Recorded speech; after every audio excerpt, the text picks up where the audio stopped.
años. Perdón. Es el simposio, en este simposio les voy a hablar del SARS-CoV-2, variantes y vacunas. Sabemos que desde el 11 de marzo pasado, del año pasado, la OMS declaró la pandemia de coronavirus.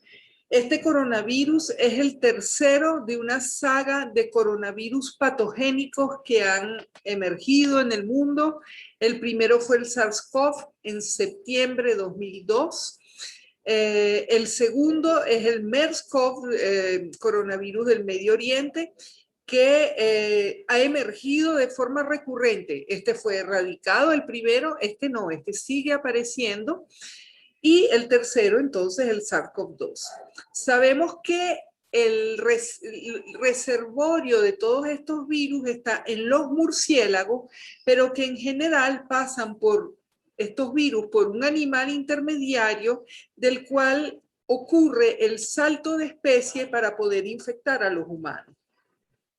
Se ha conseguido la civeta para el SARS-CoV, el dromedario o el camello para el MERS-CoV, y no hemos encontrado el animal intermediario que es hospedero de este virus que saltó, debe haber saltado desde este animal para el humano, y esto obviamente ha abierto pie para numerosas teorías conspirativas, aunque la OMS sigue manteniendo como teoría más probable del origen de este virus un origen natural a través de un salto de especie de un animal que no se ha, de un virus que infecta un animal que no se ha identificado todavía.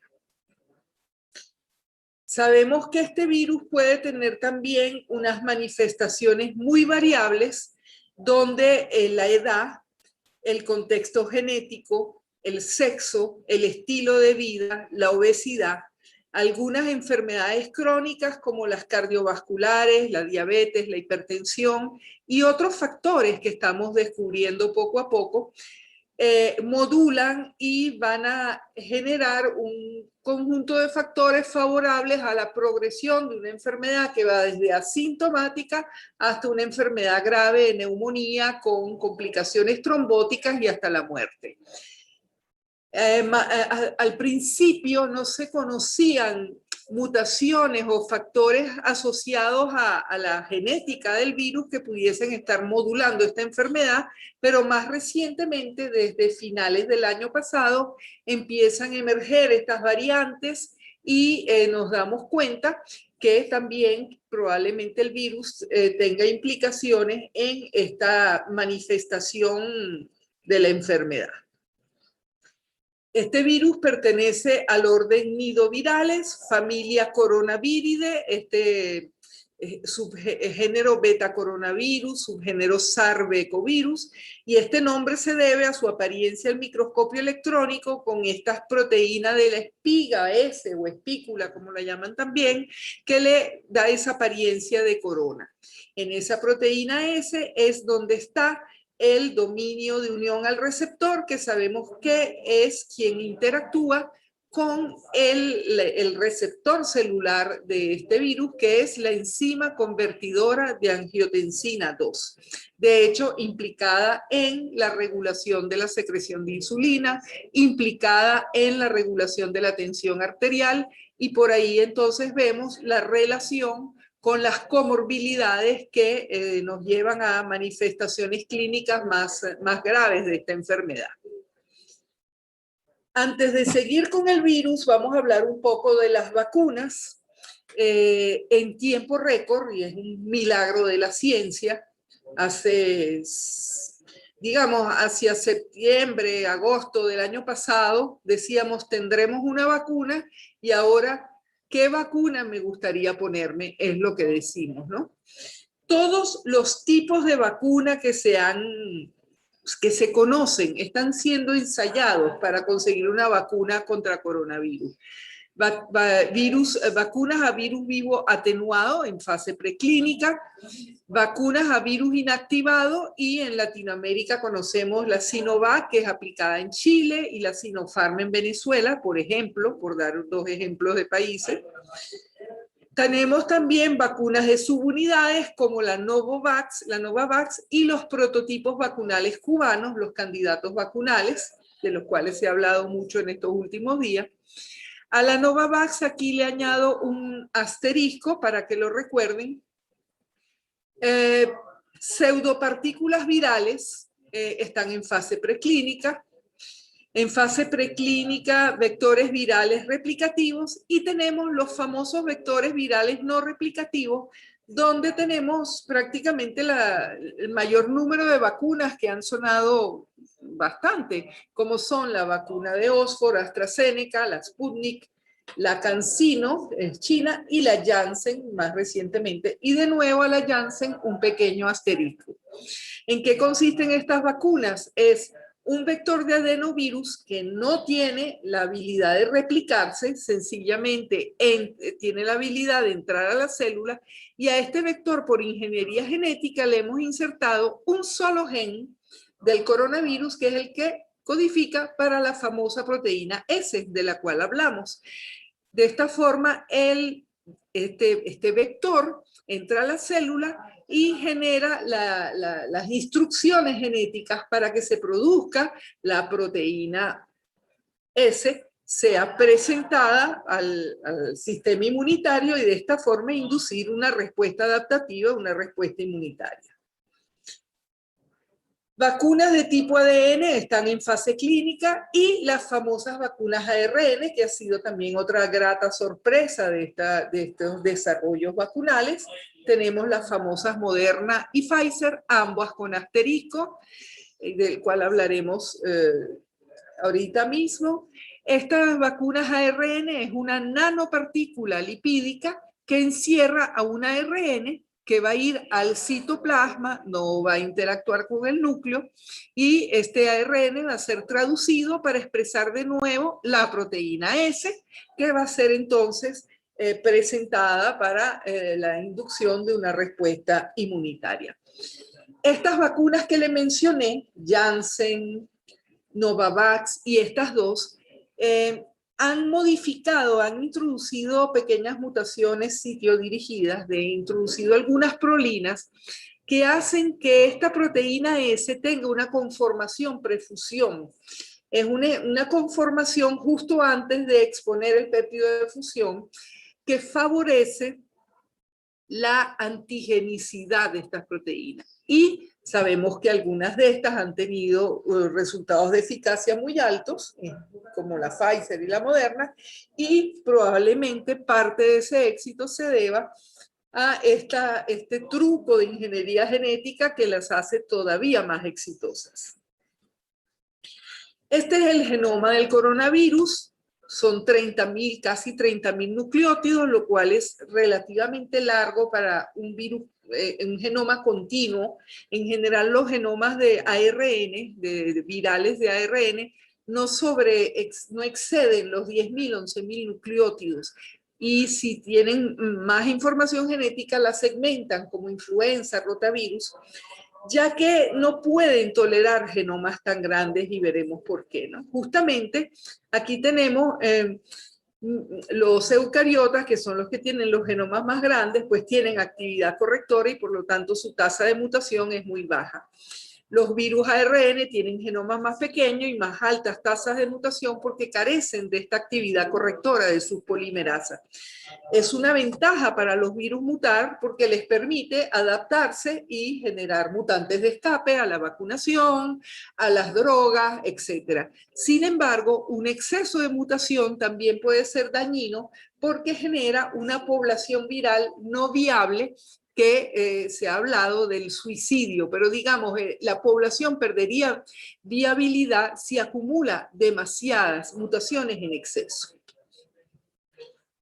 ¿Cuán variable es el SARS-CoV-2? Ustedes ven este puntico aquí que multiplicado por 100 nos da este diámetro. Estos círculos representan el grado de diversidad entre distintos aislados de un mismo virus. Y como ven, este virus realmente por ahora tiene muy poca diversidad genética. Realmente cuando hablamos es que está mutando y tiene muchas mutaciones, bueno, tiene muy poquitas con respecto a otros virus que conocemos. Obviamente que estos virus son mucho más longevos que este virus. Este virus surgió hace apenas año y medio. En cambio, estos virus, hepatitis C, influenza o VIH, VIH está cumpliendo 100 años y es el más joven de estos virus, ¿no? Entonces, esa es la primera razón. Estos han tenido más tiempo para acumular mutaciones. Pero también este virus, estos virus de este orden nidovirales, tienen actividad correctora y por eso es que este virus se puede dar el lujo, digamos, de tener un genoma relativamente largo y no morir en el intento. Así que muta menos que lo que muta un VIH o un virus de hepatitis C. Sí tiene una alta capacidad de recombinación, recombina mucho por las características de su replicación, y esto genera genomas híbridos porque le permite intercambiar un volumen importante de material genético. Y esto entonces es lo que hace que esta familia tiene esta habilidad de saltar de especie, como por ejemplo pasó con la civeta al SARS-CoV y con este animal que no hemos conseguido pasar el virus de ese animal intermediario al SARS-CoV-2. Esta es la representación del SARS-CoV-2 hasta ahora, lo que más se le asemeja en su casi totalidad, es más cercano a virus de murciélagos y tiene una porción que puede haber adquirido por recombinación. Justamente en esta porción, el dominio de unión al receptor en la proteína S, que es más cercana a la del virus que infecta al pangolín. Por otra parte, como les dije, puede ser tan dañino para el virus mutar en exceso que el hospedero, el humano, ha desarrollado mecanismos de defensa innata, que son en este caso desaminasas, que desaminan el genoma y inducen mutaciones entonces en el virus. La idea es inducir un exceso de mutaciones para tratar de afectar la viabilidad del virus. En todo caso, a través de todos estos mecanismos, el SARS-CoV-2 ha acumulado mutaciones y la base de datos GISED, que fue originalmente diseñada para como depósito de secuencias de influenza, ha prestado su plataforma para que se depositen y se tenga acceso libre a genomas del SARS-CoV-2 de todas partes del mundo. Ya son más de 2 millones de secuencias las que están depositadas en esta base de datos. Y un grupo de virólogos evolucionistas han propuesto una nomenclatura dinámica basada en filogenia, en mutaciones, para asignar los distintos linajes que van apareciendo de este virus. Ya que estamos viendo la evolución en tiempo real, vimos nacer un virus o cerca de su nacimiento y lo estamos viendo crecer, pues, y mutar. Entonces, el primer linaje es el A, el ancestral, y rápidamente divergió a B, y el B es el que incorpora una mutación que fue una de las primeras mutaciones de las cuales se habló para este virus en la espiga, que es la D614G. Entonces el linaje A tiene la D en posición 614 de la proteína de la espiga y el B, la G en la posición 614. Y de aquí se van derivando A1, A2, A11, A21, van derivando como un árbol genealógico, vamos viendo cada linaje cómo se deriva del otro. En Venezuela, por dar un ejemplo, hicimos unos pocos genomas al inicio, pero eran del inicio de la epidemia, y rápidamente lo que se introdujo al principio de la epidemia, estamos hablando de marzo, abril, mayo, fue la mayoría de los aislados eran de 614G, es decir, el linaje B. Un solo linaje A2 encontramos al inicio de la epidemia.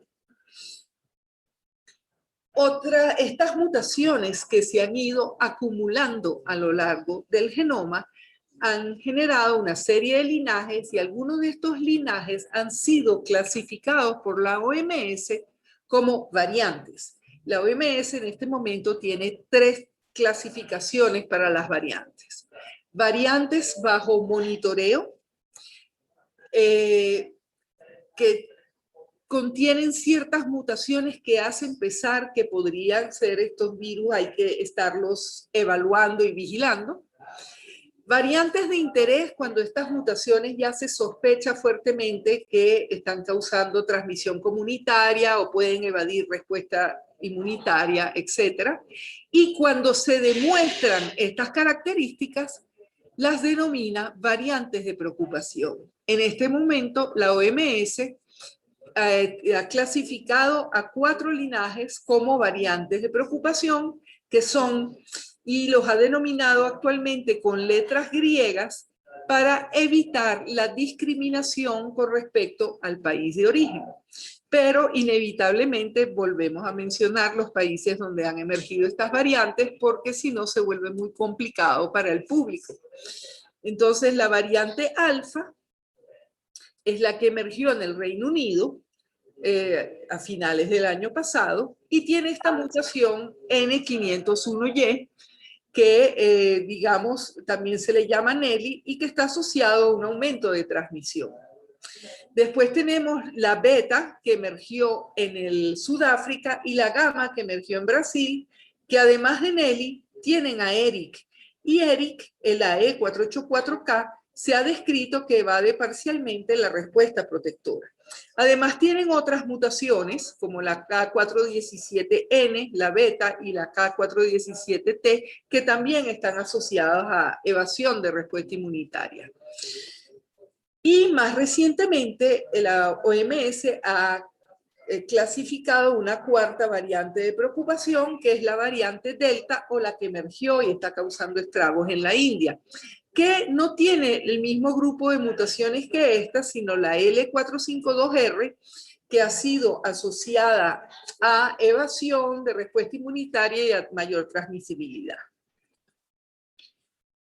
Fíjense ERIC, cómo se han descrito casos de reinfección con esta mutación, particularmente en Brasil, y en un cultivo viral in vitro, cuando aparece esta mutación en el cultivo, se nota cómo ya evade la respuesta, no hay neutralización por parte de anticuerpos neutralizantes. Entonces hay una clara asociación con lo que llamamos en virología un mutante de escape a la neutralización. Esto es antes de la variante Delta, este trabajo, pero básicamente lo que se ve es que la variante Beta, la de Sudáfrica, digamos, es la que más tiene habilidad de evadir la respuesta de anticuerpos protectores. Y la Gamma, que es de nuestra región, tiene una habilidad intermedia bastante alta también. Este es el resumen de estas 4 variantes, que lo tienen en una página europea, aquí citada, y vemos que todas, entonces, en particular estas 3 últimas, evaden neutralización y escapan a la respuesta inmunitaria. Este es un ejemplo de cómo se reduce la eficacia de las vacunas. Aquí tenemos la Pfizer, Moderna, y cómo se reduce en unos 20 puntos en general la efectividad cuando es probada en el terreno en regiones donde circulan estas variantes, alfa, beta, gamma y delta. Esta es la distribución mundial de las variantes en el mundo. Vemos como la variante alfa está ampliamente distribuida, la beta también está, salvo, bueno, de Sudáfrica ha ido invadiendo, falta, digamos, África Central. La gamma, que emergió en Brasil, está ampliamente distribuida, sobre todo en las Américas y un poco en Asia, no, en África prácticamente no ha llegado. Y la delta, que también está diseminándose rápidamente en el mundo y hasta en nuestro continente. Aquí tenemos cuál es la situación de Ecuador en cuanto a su diversidad genética. Tenemos este primer trabajo, preprint, de las primeras secuencias, son 119 secuencias, 24 linajes, los más abundantes el B1, el B1, 119. Más recientemente después hay otro trabajo donde se estudia un poco cómo ha sido la transmisión de estos linajes en Ecuador. Reportan 160 secuencias del 2020, realizan un análisis de linajes de transmisión, que lo ven aquí, y la conclusión es que hubo múltiples introducciones, en particular antes de las intervenciones no terapéuticas, es decir, obviamente las medidas de aislamiento, mascarilla, etc. La base de datos de GISET, de la cual les hablé, se reportan 777 genomas virales para el junio 20. De esos 777 genomas, habían 103 de la variante de preocupación alfa, todavía no ha entrado ni beta ni delta, y 32 de la variante gamma. Recuerdo, esta es la variante, digamos, británica, y esta es la variante que emergió en Brasil.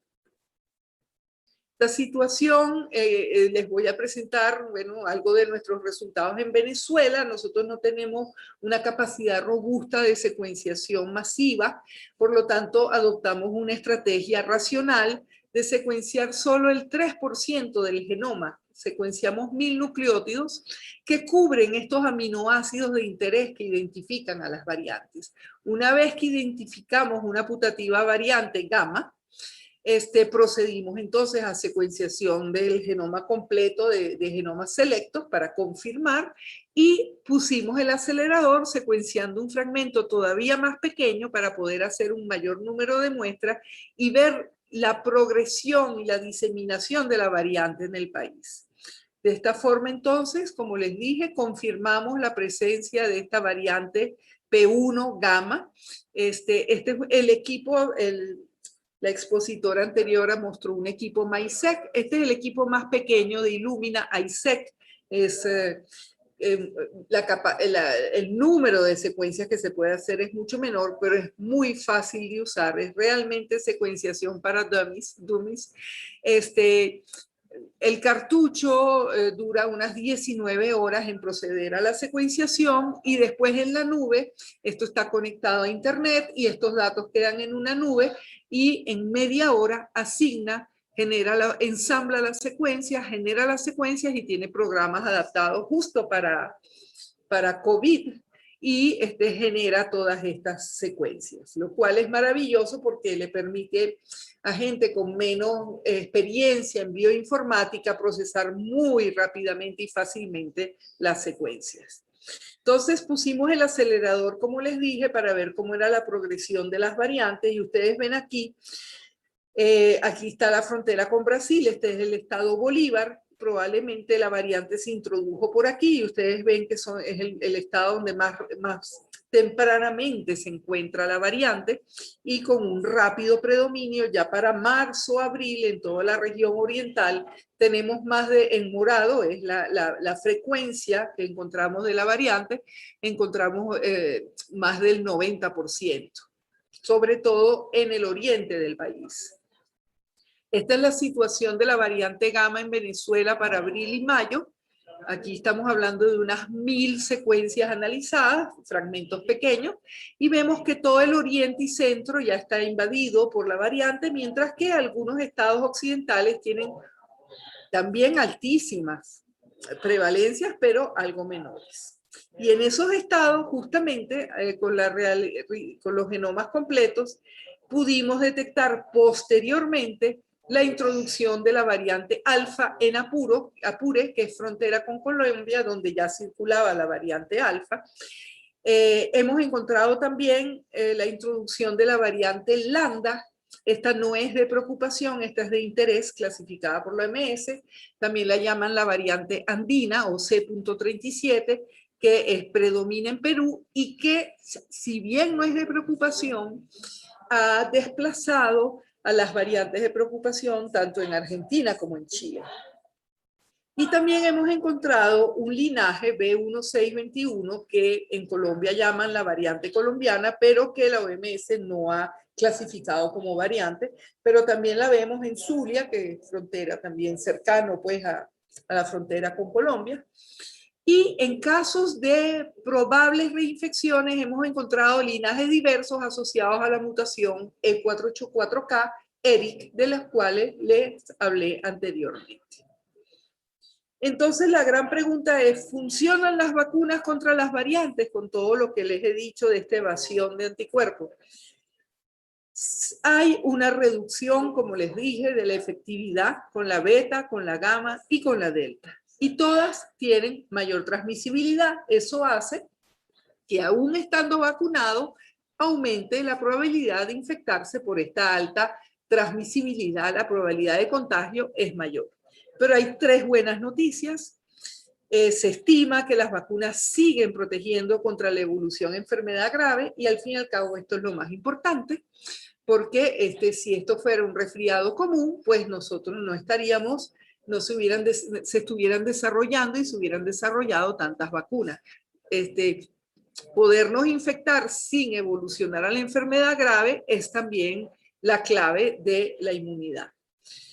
Por otra parte, la infección con la variante de preocupación beta, que es la que emergió en Sudáfrica, se ha visto que genera inmunidad mayor que la vacuna y contra todos los virus, es decir, no es recíproco, sino que infectarse con esa variante podría proteger contra otras variantes y también contra el virus que no es variante.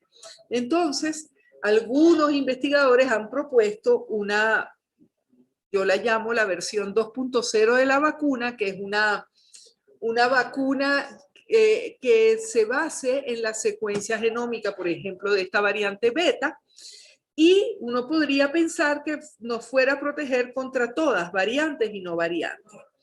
Esto podría ser un refuerzo anual, y esto no es tan inusual, recordemos que para influenza se hace.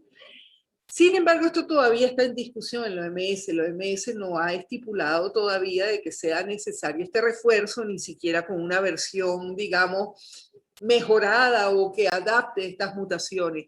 Ahorita con la variante Delta también, como tiene un set de mutaciones distintos que las otras, habría que considerar qué mutaciones incorporar en este candidato vacunal si es que se hace necesario, ya que hemos dicho, las vacunas siguen protegiendo contra la enfermedad grave. Se ha hablado mucho últimamente, se está hablando de que algunos países que han utilizado vacunas, por ejemplo, a virus inactivado, no es tan eficiente la reducción. Hemos visto ejemplos muy exitosos de cómo se ha reducido la incidencia en Israel, en el Reino Unido, a pesar de que en el Reino Unido circulaba la variante alfa. En Estados Unidos también ya se está viendo reducción de la incidencia. Y en Chile, que es el país que ha vacunado más rápido, en particular de Latinoamérica, sin embargo, están viviendo todavía una segunda o tercera ola. Sin embargo, ya están también disminuyendo. Así que yo creo que tenemos que darle tiempo a las vacunas y sobre todo seguir manteniendo las medidas de prevención a pesar de que uno esté vacunado, si en la región donde uno habita no se ha reducido la incidencia de la infección. Ecuador ya ha vacunado por lo menos con una dosis, un 12% de su población. Tenemos países como Venezuela, Guatemala y Honduras. En particular en Venezuela está muy baja la tasa de vacunación y hay un clamor por acelerar la vacunación. La clave entonces es vacunar lo más pronto posible, obviamente sin bajar la guardia. No es porque estamos vacunados que vamos a seguir, y no solo manteniendo, sino tenemos que redoblar ante la presencia de estas variantes las medidas de prevención. Este es el equipo del Laboratorio de Virología Molecular del IBI que les enseñé los resultados, el Instituto Nacional de Higiene. Este fue un proyecto financiado por el Ministerio de Ciencia y Tecnología y hay por lo menos 3 otros laboratorios del IBIC involucrados apoyando en esta intensa labor de diagnóstico molecular que estamos apoyando al Instituto Nacional de Higiene, pero también a la vigilancia genómica. Y no puedo dejar de mencionar a 2 grandes virólogos venezolanos, el doctor Ferdinando Liprandi y el doctor José Esparza, que es un eminente virólogo que está en la OMS, en la Fundación Bill Gates, y que está actualmente en Washington, pero esta pandemia a través de la virtualidad nos los ha traído a casa de nuevo. Por su atención, gracias.